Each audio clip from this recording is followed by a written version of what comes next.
नमस्कार साथियों। आज की वीडियो में हम बात करेंगे कि जनगणना 2027 के लिए आप नजरी नक्शा किस प्रकार से तैयार कर सकते हैं। क्योंकि जनगणना कार्य प्रारंभ करने के पहले हमारे पास नजरी नक्शा तैयार होना बहुत ही जरूरी है। उसके आधार पर ही हम अपने जनगणना कार्य को आसानी से सही समय पर पूर्ण कर पाएंगे। तो चलिए वीडियो शुरू करते हैं। जैसा कि आपके सामने स्क्रीन पर दिखाई पड़ रहा है कि HLB लेआउट मानचित्र में हम कैसे तैयार करेंगे। तो यहाँ पे देखिए आपके सामने स्क्रीन पर दिखाई पड़ रहा है।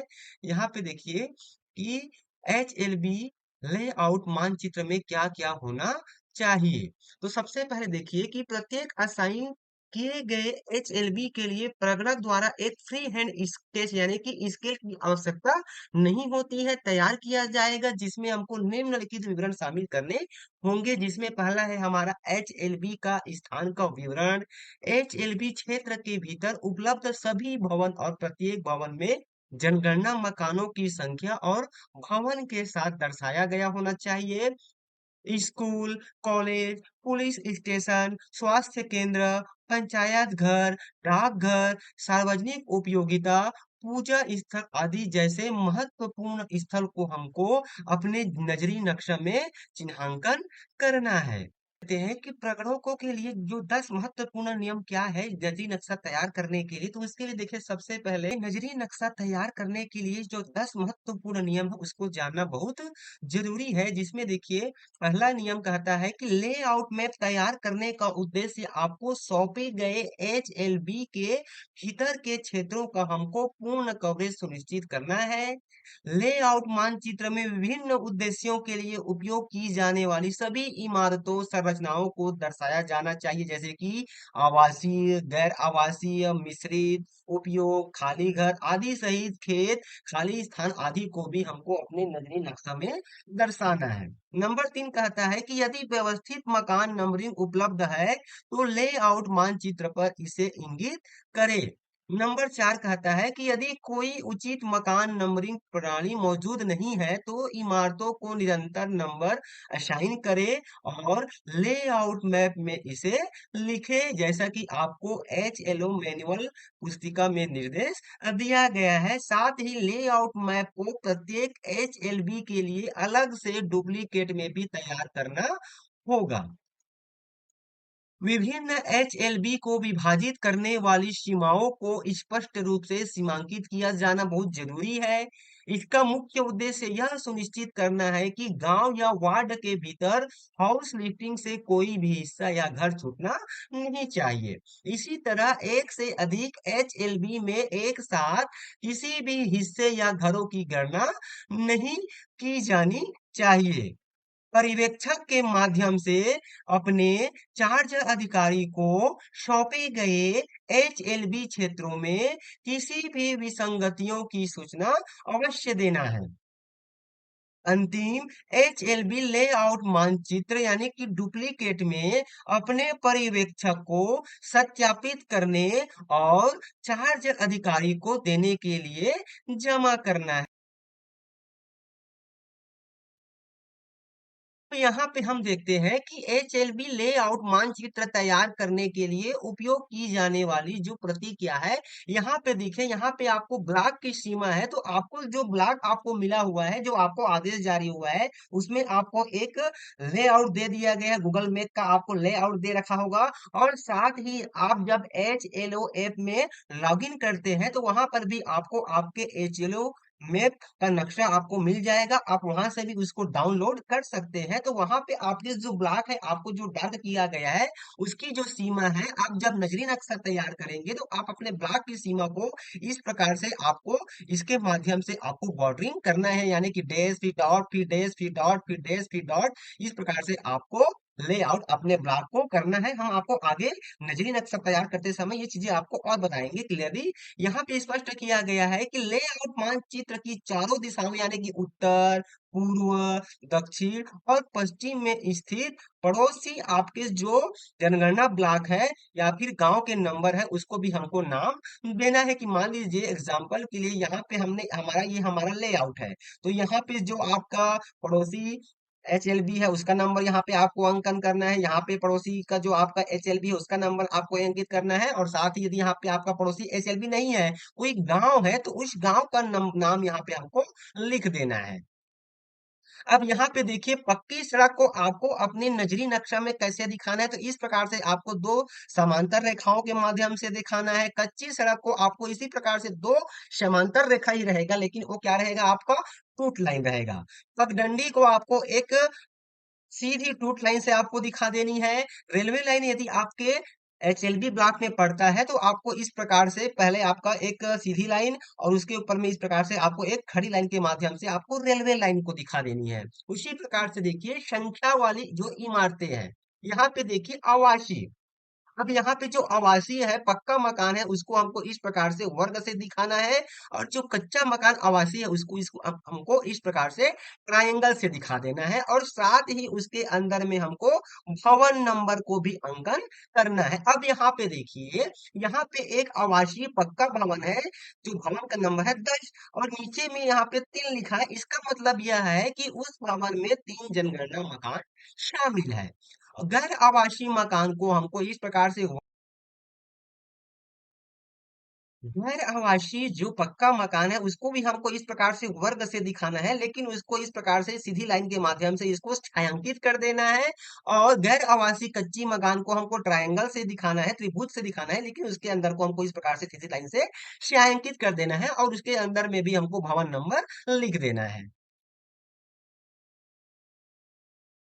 तो यहाँ पे देखिए, जो संकेत है ये आपका सड़कें और रेलवे के लिए था। अब यहाँ पे देखते हैं जल वाले जो विशेषताएं हैं, स्थल, उसको हमको किस प्रकार से संकेत के रूप में हमारे नजरी नक्शा में बनाना है। तो जो नदी यदि आपके एचएलबी में पड़ता है, तो उसको इस प्रकार से आप दिखाएंगे। नहर को आपको इस प्रकार से दिखा देना है। और तालाब पड़ता है, तो तालाब को हमको इस प्रकार से संकेत से हमको दिखाना है। साथ ही यदि कुआं पड़ता है, तो कुआं को हमको एक गोल सर्कल के अंदर में एक डॉट कर देनी है। नल के लिए हमको नल का आइकन बना देना है। हैंड पंप के लिए हमको इस प्रकार से छोटा सा हैंड पंप का आइकन बनाना है। यदि मंदिर पर पड़ता है, तो मंदिर के लिए हमको इस प्रकार से मंदिर दिखा देनी है। मस्जिद के लिए इस प्रकार से मस्जिद बना देना है। चर्च पड़ता है, तो हमको इस प्रकार से चर्च को दिखा देना है। और ऊपर में इस प्रकार से हमको हॉली क्लास कर देना है। गुरुद्वारा के लिए हमको इस प्रकार से संकेत बनानी है। और यदि स्कूल पड़ता है, तो यहाँ पे देखिए, एक चौकोर डिब्बा में हमको एस लिख देना है स्कूल के लिए। औषधालय के लिए चौकोर डिब्बा में हमको डी लिख देना है। पंचायत घर के लिए चौकोर डिब्बा में हमको पी लिख देना है। डाक घर के लिए हमको चौकोर डिब्बों में पीओ लिख देना है। इस प्रकार से हमको ये जो संकेत है, हमारे जो नजरी नक्शा है, उसमें हमको दिखाना है, जिससे कि किसी को भी देखने से मालूम पड़ जाए कि ये नदी है, ये नहर है, ये तालाब है, ये कुआं है, ये नल है, ये हैंडपंप है, ये मंदिर है, ये मस्जिद है, ये चर्च है, ये गुरुद्वारा है, ये स्कूल है, ये आपका औषधालय है, ये आपका पंचायत घर है, और ये हमारा डाकघर है। ये आसानी से वे जान जाएंगे। उसी प्रकार से यहाँ पे देखिए, जो लेआउट हम बनाएंगे अपना एचएलबी में, उसमें हमारा भवन संख्या और जनगणना मकानों की संख्या को भी हमको दिखाना है। यहाँ पे देखिए, हमारा भवन संख्या, यहाँ पे देखिए, एक भवन संख्या है हमारा 9।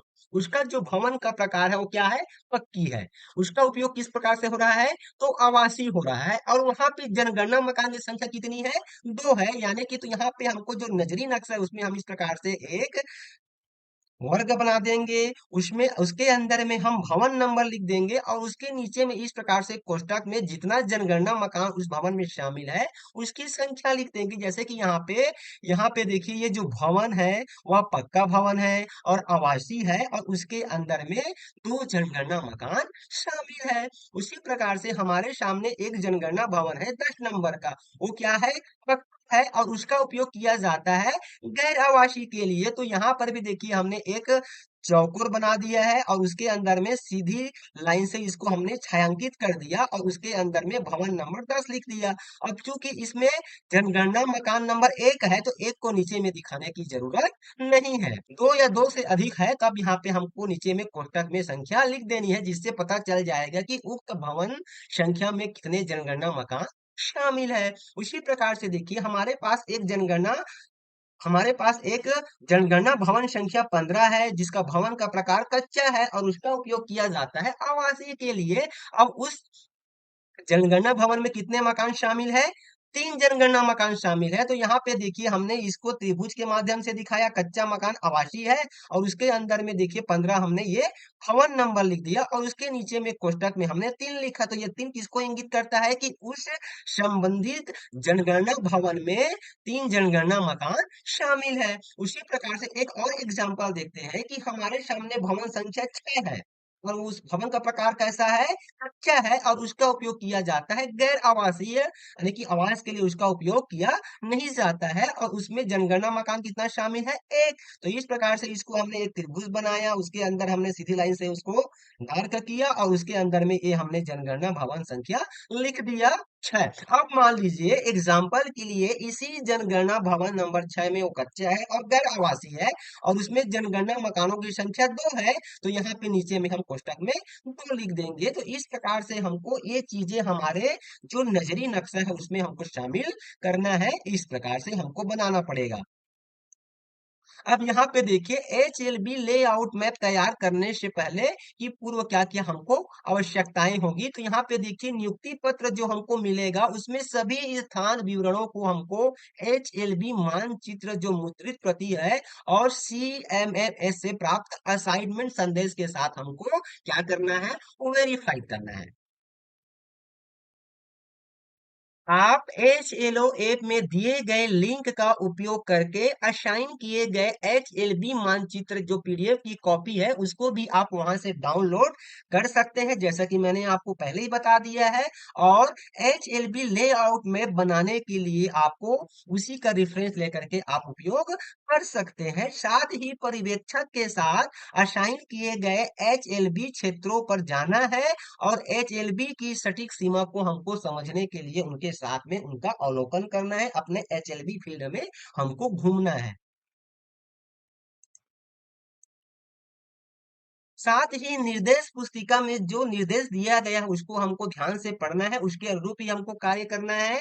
लेआउट मानचित्र तैयार करने के लिए प्रदान की गई केवल रिक्त लेआउट मानचित्र पत्रक का ही हमको उपयोग करना है। आपको प्रैक्टिकल पर्पस के लिए आपकी जो आपको जो सड़क की जनगणना 2027 के लिए जो आपको अनुदेश पुस्तिका दी गई है उसमें आपको प्रैक्टिकल करने के लिए भी आपको नजरी नक्शा तैयार करने के लिए 2 सेट दिया गया है, आप उसका उपयोग कर सकते हैं। HLB क्षेत्र में उपलब्ध बिल्डिंग नंबरिंग को हमको अनुक्रम से समझना है। यदि व्यवस्थित क्रमांकन मौजूद नहीं है तो HLO मैनुअल में दिए गए निर्देश के अनुसार हमको बिल्डिंग नंबर क्या करना है, असाइन कर लेना है, जमा लेना है। अब यहाँ पे देखते हैं हमको 3 दिनों के भीतर पहले हमको जो 5 चरण है उसको पूर्ण कर देना है, जिसमें सबसे पहला चरण है कि HLB मानचित्र को हमको समझना है। दूसरा चरण है कि हम अपने HLB क्षेत्रों को हमको जानना है। उसके बाद वहां पे जो सड़कें हैं और भौतिक विशेषताएं हैं उसको पहले हमको बना लेना है। उसके बाद हमको इमारतों को संख्याओं से चिन्हित करना है। उसके बाद हमको नामों के साथ जो लैंडमार्क है, जो प्रमुख स्थल है, उसको बनाना है। तो ये जो 5 स्टेप है हमको 3 दिन के भीतर पूर्ण कर लेना है। उसके बाद छठवां स्टेप कहता है कि हमको उसको अपने जो सुपरवाइजर है उसके साथ क्रॉस वेरीफाई करा लेना है। उसके पश्चात उनको हमको अंतिम रूप दिया जाना है। तो इस प्रकार से हमको ये 7 चरण में हमारे नजरी नक्शा को हमको तैयार करना है। इमारतों को जोड़ने या हटाने के लिए हमको मानचित्र को अपडेट भी करना बहुत जरूरी है। और उसके बाद 8वां जो स्टेप है हमारा जमा करना है। तो इस प्रकार से 8 चरण में हमारा नजरी नक्शा है जो तैयार हो पाएगा, और इसी 8 चरण का पालन करते हुए हमें अपने नजरी नक्शा को तैयार करना है, तो जिससे कि हमारा नजरी नक्शा बहुत ही आसानी से कम समय में बहुत ही सुव्यवस्थित ढंग से तैयार हो जाएगा।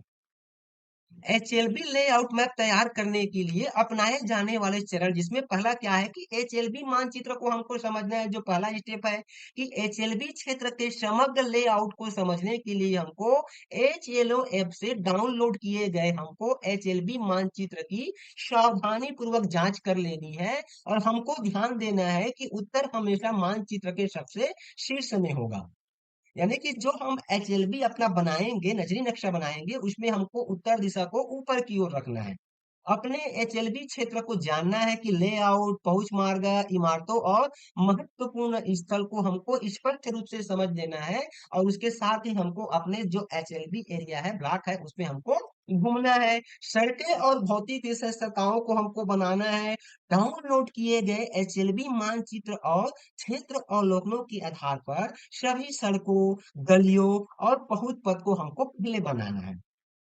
एचएलबी क्षेत्र के भीतर मौजूद महत्वपूर्ण प्राकृतिक और भौतिक विशेषताओं जैसे कि नहरों, नालियों, खुले क्षेत्रों, जल निकायों, रेलवे लाइनों आदि को हमको स्पष्ट रूप से चिन्हांकन करना है, जो हमको संकेत दिया गया है उसी के अकॉर्डिंग। फिर इमारतों को संख्याओं के साथ चिन्हित करना है। उत्तर पश्चिम यानी कि उत्तर पश्चिम कोने से शुरू होकर के हमको दक्षिण पूर्व कोने की ओर आगे बढ़ना है। कि व्यवस्थित रूप से आगे बढ़ते हुए सभी इमारतों को उनके प्रकार और उपयोग जैसे कि भवन जो है पक्का है कि कच्चा है, आवासीय है कि गैर आवासीय है के अनुसार हमको दर्ज करते जाना है। स्कूलों, पार्कों, पूजा स्थलों, कार्य स्थलों और अन्य प्रमुख विशेषताओं जैसे कि महत्वपूर्ण स्थलों को बनाए जो वो एचएलबी क्षेत्र की पहचान करने और उनका पता लगाने में हमारी मदद करते हैं। उसके बाद पर्यवेक्षक के साथ हमको क्रॉस वेरिफिकेशन करना है। असाइन किए गए एचएलबी के पूर्ण कवरेज की पुष्टि करने के लिए हमको पर्यवेक्षक यानी कि सुपरवाइजर से चर्चा करना है। पर्यवेक्षक को पर्यवेक्षी सर्कल के भीतर अन्य प्राध्यापकों द्वारा तैयार किए गए लेआउट मानचित्रों की जांच करने के लिए कहना है, ताकि यह सुनिश्चित किया जा सके कि क्षेत्रों में कोई भी चूक या फिर ओवरलैप या फिर दोहराव नहीं हुआ है। यानी कि जो हमने अपने नजरी नक्शा अपने ब्लॉक एरिया में जो बनाया है, कहीं दूसरे प्रोजेक्ट में भी तो वही मानचित्र अपने एचएलबी में तो नहीं बना लिया। इससे क्या हो जाएगा कि ओवरलैप हो जाएगा और दोहराव हो जाएगा, जिससे कि सही नजरी नक्शा तैयार नहीं हो पाएगा। उसके बाद हमको अंतिम रूप देना है कि एचएलओ के पहले 3 दिनों के दौरान तैयार लेआउट मानचित्र को पहले ड्राफ्ट के रूप में मानना है। फिर एचएलओ ऐप के माध्यम से एचएलओ डेटा संग्रह पूरा होने के बाद किसी भी छूटी हुई इमारतों को जोड़ने या किसी भी अनजाने में कवर किए गए इमारतों को हटाने के लिए हमको लेआउट मानचित्र की समीक्षा करना है और उसको अपडेट करना है। यानी कि हमने जो नजरी नक्शा बनाया है, कहीं कोई मकान तो नहीं छूट गया, उसको हमको उसमें शामिल करना है। और किसी दूसरे प्रोडक्ट का हमने अपने एचएलबी में उनका मकान तो शामिल नहीं कर रहा है, कर लिया है, उसको हमको वहां से हटाना है, ये अपडेट कर लेना है। उसके बाद हमको लास्ट में फाइनल प्रस्तुतिकरण करना है। डुप्लीकेट में अंतिम लेआउट मानचित्र रिकॉर्ड और संदर्भ के लिए पर्यवेक्षक के माध्यम से हमको चार्ज अधिकारी को उसको सौंप देना है। ये देखिए, ये जो आपका लेआउट है, यहाँ पे ये आपको एचएलओ आपको जो मोबाइल एप्लीकेशन है वहां पर आपको मिल जाएगा। जैसे ही आप अपना एचएलओ मोबाइल एप्लीकेशन ओपन करते हैं, ओपन करने के बाद जैसे ही आप अपने पिन कोड डाल करके लॉगिन कर लेते हैं, तो यहाँ पे आपको 3 लाइन दिखाई पड़ जाएगा, वो हमारा मेनू बार है। उस पे आप जब क्लिक करेंगे तो यहाँ पे आपको दिखाई पड़ जाता है एचएलबी मैप। उसके ऊपर जब आप क्लिक करेंगे तो इस प्रकार से आपके सामने आपका एचएलबी मैप्स ओपन हो जाएगा। इसको आपको डाउनलोड कर लेना है और इसको आपको सुविधा है तो आपको इसका एक कलर प्रिंट अपने पास निकाल करके हार्ड कॉपी में रख लेना है, जिसके आधार पे आप अपना नजरी नक्शा तैयार करेंगे तो आपका नजरी नक्शा बहुत ही सुव्यवस्थित रूप से बन पाएगा। तो यहाँ पे देखिए, यहाँ पे जो आपको एरिया दिखाई पड़ रहा है, यही आपके एचएलबी का बॉर्डर होगा। ऐसे ही आपको अपना एचएलबी तैयार करना है। तो सबसे पहले आपको अपना जो बॉर्डर है उसको आपको अपने नजरी नक्शा में तैयार करनी है। एक सीधी लाइन, फिर डॉट, फिर सीधी लाइन, फिर डॉट, इस प्रकार से आपको तैयार करनी है। यहाँ पे जो अंदर में आपको दिखाई पड़ रहा है, ये चीजें छूटनी नहीं चाहिए। साथ ही यहाँ पे देखिए, आपको आपके स्टेट का नाम, उसका कोड संख्या, आपके जिला का नाम, उसका कोड संख्या, साथ ही आपका सब डिस्ट्रिक्ट का नाम, उसका कोड संख्या। यहाँ पे आपको जो नजरी नक्शा आपका जो आपको एचएलबी प्राप्त हुआ है, उसका यहाँ पे गांव का नाम, उसका कोड, यहाँ पे वार्ड का नाम रहेगा। ये सारी क्षेत्र के लिए यहाँ पे वार्ड का कोड रहेगा। और साथ ही यहाँ पे आपको आपके एचएलबी ब्लॉक का नंबर भी यहाँ पे आपको दिखाई पड़ेगा। तो ये चीजें यहाँ पे देखिए, यहाँ पे जो लाल लाइन दिखाई पड़ रहा है वही हमारा क्या है, हमारा एचएलबी का बॉर्डर है। अब इस प्रकार से देखिए आपको ये शीट दी जाएगी, इसी शीट में आपको नजरी नक्शा, इसके अंदर में ही आपको ये नजरी नक्शा तैयार करना है। यहाँ पे देखिए आपको सभी संकेत दिए गए हैं। यहाँ पे देखिए आपकी जो ब्लॉक की बाउंड्री है, यहाँ पे देखिए सीधी लाइन फिर डॉट, फिर सीधी लाइन फिर डॉट, इस प्रकार से आपको अंकित करना है। यहाँ पे देखिए आपको संकेत भी दिया हुआ है कि टॉप की ओर आपका जब भी आप नजरी नक्शा तैयार करेंगे तो उत्तर दिशा आपका ऊपर की ओर होगा। इस प्रकार से यहाँ पे आपको संकेत दे दिया गया है। यहाँ पे ये चीजें आपको फिल करनी होगी। यहाँ पे देखिए नियुक्ति पत्र जो आपको प्राप्त होगा उसमें सब चीजें आपको भरा भुराया मिलेगा। वहां से देख करके ये चीजें आपको यहाँ पे फिल करनी है। यह आपका लोकेशन का विवरण है, जिसमें आपका स्टेट का नाम, स्टेट का कोड, जिला का नाम, जिला का कोड, आपके तहसील का नाम और उसका कोड, आपके गांव का नाम और उसका कोड, यदि शहरी क्षेत्र है तो उसका वार्ड का नाम और उसका कोड, और साथ ही यहाँ पे प्रगड़ा का जो आपको कोड है वह कोड यहाँ पे आ जाएगा। इस तरह से यहाँ पे फिर आपको यहाँ पे संकेत दिया गया, इस संकेत का उपयोग आपको अपने नजरी नक्शा में करना है। साथ ही यहाँ पे देखिए ये आपका संकेत है, मैप की है, इसी प्रतीक का हमको उपयोग करना है। उसके बाद नीचे में देखिए आपको दिया गया है नेम ऑफ इनुमेटर, यानी कि प्रगणक का नाम, प्रगणक का हस्ताक्षर दिनांक सहित, और यहाँ पे सुपरवाइजर का नाम और सुपरवाइजर का हस्ताक्षर दिनांक सहित होगा। और ये हमारा नजरी नक्शा तैयार करने के लिए ये हमारा एरिया है। यहाँ पे हमारा मैप बनेगा। तो यहाँ पे देखिए कैसे बनाना है। सबसे टॉप ऊपर में नॉर्थ रहेगा और नीचे में साउथ, यानी कि ऊपर उत्तर, नीचे की ओर दक्षिण। यहाँ पे देखिए राइट साइड में आपका ईस्ट रहेगा, पूर्व, लेफ्ट साइड में हमारा पश्चिम रहेगा। इस तरह से अब यहाँ पे देखिए हमारा नॉर्थ वेस्ट एरिया हो जाएगा, यानी कि उत्तर पश्चिम एरिया ये हमारा, उत्तर पूर्व एरिया ये हमारा, दक्षिण पूर्व एरिया और ये हमारा दक्षिण पश्चिम एरिया, ये हमको दिखाई पड़ जाता है। यहाँ पे देखिए ये जो एरिया है हमारा क्या है, उत्तर पश्चिम है। ये हमारा कौन सा एरिया है, हमारा उत्तर पूर्व है। ये हमारा दक्षिण पूर्व है, और ये वाला जो दक्षिण और पश्चिम हो जाएगा। तो जब हमको अपना नजरी नक्शा तैयार करना है तो हमको ये जो आपको दिखाई पड़ रहा है उत्तर पश्चिम से शुरुआत करनी है। इस प्रकार से हमको, इस प्रकार से शुरुआत करते हुए ऐसे जाना है, और इस प्रकार से यहाँ पे हमको समाप्त करना है। तो यानी कि ये हमारा स्टार्टिंग पॉइंट होगा और ये हमारा एंडिंग पॉइंट होगा, और ये हमारा इस प्रकार से सर्पाकार इस प्रकार से बनेगा। ये देखिए इस तरह से स्टार्टिंग पॉइंट हमको यहाँ से तैयार करनी है। मतलब हमारा जो नजरी नक्शा है हमारा उत्तर पश्चिम से प्रारंभ होकर के दक्षिण पूर्व में समाप्त होगा। यहाँ पे हमारा स्टार्टिंग पॉइंट है, और इस प्रकार से हमारा जो नजरी नक्शा है इस प्रकार से सर्पाकार बनेगा और यहाँ पे इंड होगा। अब ये देखिए हमारा, ये हमारा नजरी नक्शा तैयार करने के लिए हमारा एरिया है। इसको कैसे भरना है हमने आपको बता दिया। यहाँ पे देखिए सीमाएं खींचनी, तो सबसे पहले हमको अपना एचएलबी सीमा खींचना है। तो इस तरह से हमको तो इस तरह से हमारा जो हमारा एचएलबी, हमारे ब्लॉक का जो सीमा रेखा है उसको खींचना है। देखिए यहाँ से हमको शुरू करना है, यानी कि उत्तर पश्चिम से शुरू करते हुए जाना है। इस प्रकार से हमारा ये हो, हमारा सबसे पहले हमारा बॉर्डर तैयार हो गया। उसके बाद ये देखिए हमको रोड को दिखा देना है। इस प्रकार से हमको ये चीजें हमको पहले लेआउट कर लेनी है। जो मुख्य चीजें है उसको हमको पहले लेआउट कर लेनी है, इस तरह से जैसा कि आपको स्क्रीन पर दिखाई पड़ रहा है। तो यहाँ पे देखिए सबसे पहले क्या किया हमने, अपना बॉर्डर को तैयार किया। उसके बाद यहाँ पे मुख्य मुख्य जो चीजें है उसका हमने लेआउट कर लिया। लेआउट करने के बाद यहाँ पे देखिए आपको दिखाई पड़ रहे, हमको इसी की तरह हमको हमारा नजरी नक्शा तैयार करना है। पहले हमको अपना बॉर्डर तैयार कर लेना है। बॉर्डर तैयार करने के बाद यहाँ पे जो सड़कें है, ब्लॉक्स है, जो एरिया है, तालाब है, ये चीजें को हमको पहले इसमें हमको अपने नजरी नक्शा में पहले तैयार कर लेना है, इस तरह से। उसके बाद फिर हमको इस तरह से हमारा जो मकान है उसको दर्शाना है। तो यहाँ पे देखिए तरह से देखिए हमारा जो नजरी नक्शा तैयार हो चुका है। अब यहाँ पे देखिए यहाँ से हमने स्टार्ट किया, कहाँ से स्टार्ट किया, उत्तर पश्चिम से। अब यहाँ पे देखिए स्टार्टिंग पॉइंट यहाँ पे हमारा दिखाई पड़ेगा, और साथ ही कहाँ पे हमने समाप्त किया वो एंडिंग एंडिंग पॉइंट हमको दिखाई पड़ना चाहिए। साथ ही हमारा देखिए पड़ोसी जो हमारा एचएलबी है उसका नंबर इस प्रकार से हमको अंकन कर देना है। और मान लीजिए कि यहाँ पे पड़ोसी हमारा एचएलबी नहीं है तो जो विलेज पड़ रहा है उसको इस प्रकार से हमको मेंशन कर देना है। अब उसके बाद देखिए यहाँ पे जहां पे हमने शुरुआत किया है उसको इस प्रकार से हमको हमको एरो के माध्यम से दिखा देना है। देखिए यहाँ पे एरो के माध्यम से एक हुआ, फिर एक के बाद हम दो किधर जा रहे हैं, नीचे की ओर जा रहे हैं, तो इस प्रकार से हमको एरो के माध्यम से दिखाना है कि किधर जा रहे हैं। फिर एक के बाद दो, फिर तीन, फिर चार, फिर पांच, फिर इस प्रकार से। फिर देखिए यहाँ पे जो नौ है, उस नौ भवन में कितने हमारे जनगणना मकान है, यहाँ पे दो है, तो यहाँ पे हमने दो लिख दिया। और यहाँ पे जितने भी मकान ये हमको दिखाई पड़ रहे हैं, सब क्या है, आवासीय मकान है और पक्की है।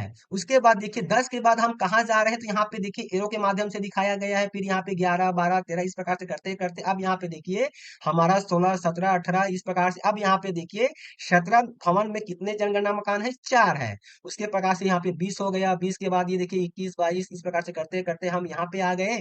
और यहाँ पे आने के बाद देखिए 28 के बाद 29। अब 29 के बाद हम किधर जा रहे हैं, इधर जा रहे हैं, तो ये हमारा हो गया 29 के बाद 30। यहाँ पे देखिए एरो के माध्यम से दिखाई पड़ रहा है। और 30 के बाद ये देखिए हमारा 31, 32, 33, 34। 34 कहाँ पे है हमारा, 34 हो गया। 34 के बाद फिर 35, फिर 36, फिर 37 के बाद यहाँ पे देखिए हमने यू टर्न लिया है, तो यू टर्न को हमको इस प्रकार से एरो के माध्यम से दिखा देना है। फिर हमारा 38, 39। अब यहाँ पे देखिए 39 जो भवन है उसमें कितने जनगणना मकान शामिल है, 5। तो जितने भवन में जितने जनगणना मकान शामिल रहेगा उसको हमको इस प्रकार से नीचे में शो करना है। और साथ ही यहाँ पे देखिए एरो मार्क से हमको दिखा देना है। उसके बाद देखिए यहाँ पे जो हमको दिखाई पड़ रहा है 48 नंबर का जो हमारा भवन है, वह कच्चा भवन है। और साथ ही क्या है, ये हमारा गैर आवासीय है। तो इस प्रकार से यहाँ पे देखिए चर्च को इस प्रकार से दिखाया गया है। यहाँ पे मंदिर दिखाई पड़ रहा है,